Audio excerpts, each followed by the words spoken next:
नमस्कार श्रोते हो, रेडिओ जयंतच्या आनंदी कट्ट्यावर मी अनुराधा आपणा सर्वांचं मनपूर्वक स्वागत करते.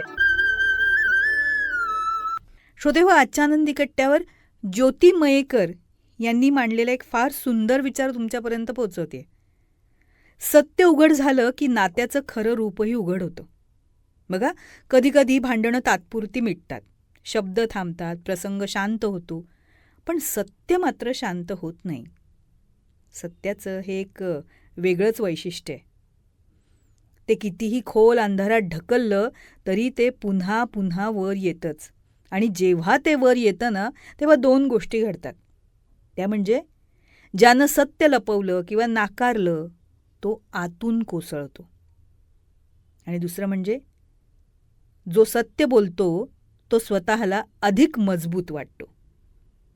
का होतं असं?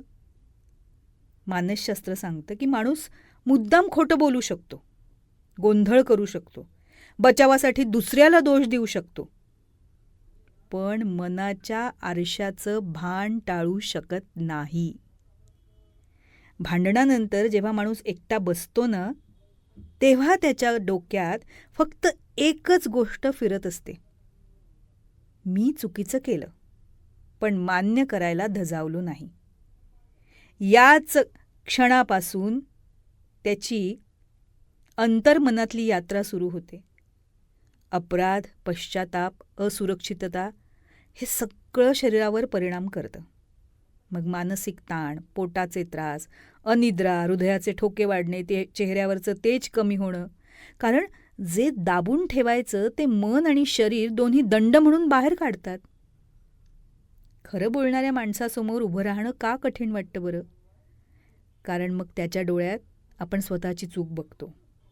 तो एक आरसा असतो आणि आपण त्या आरशातली आपली प्रतिमा सहन करू शकत नाही. म्हणूनच माणूस बहुतेक वेळा पळतो, टाळतो, दुर्लक्ष करतो. पण सत्यानं दिलेला धडा टाळू शकत नाही.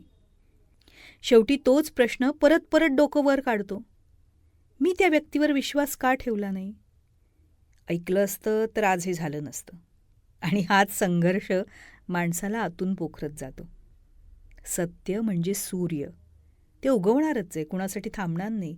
तुम्ही त्याला लपवू शकता, नाकारू शकता, दोष देऊ शकता, पण पुन्हा प्रकाशासारखं ते समोर येणारच आहे. जसं जसं सत्य उघड होतं तसतसं नकली भावना, खोट्या गोष्टी आणि तात्पुरते मुखवटे वितळायला लागतात. शेवटी फक्त दोनच गोष्टी उरतात, ते म्हणजे सत्य आणि त्याला सामोरं जाण्याची हिंमत.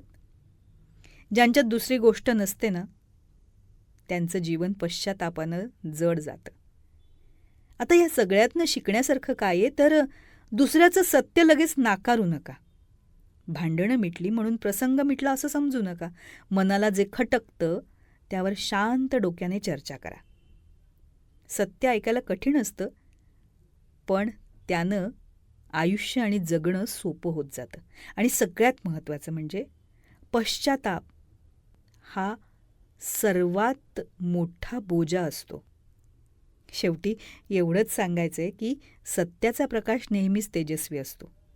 तो उगवतो तेव्हा काहींचे डोळे दिपतात, काहींना स्वतःची चूक दिसते, काहींचे अहंकार वितळतात.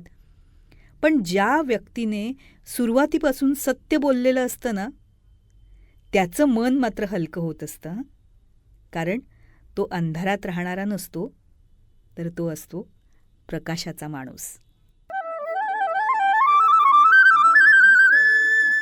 तेव्हा श्रोते हो, हा होता आनंदी कट्ट्यावरचा आजचा सुंदर विचार. तुम्हाला तो कसा वाटला याविषयीची तुमची कमेंट बॉक्समध्ये नक्की लिहा. आणि त्याचबरोबर रेडिओ जयंतचे दर्जेदार कार्यक्रम ऐकण्यासाठी रेडिओ जयंत लाईक करा, शेअर करा आणि सबस्क्राईब करा. रेडिओ जयंतचं सबस्क्रिप्शन फ्री आहे. आणि त्याचबरोबर नोटिफिकेशनसाठी बेल आयकॉनवर क्लिक करायला सुद्धा विसरू नका.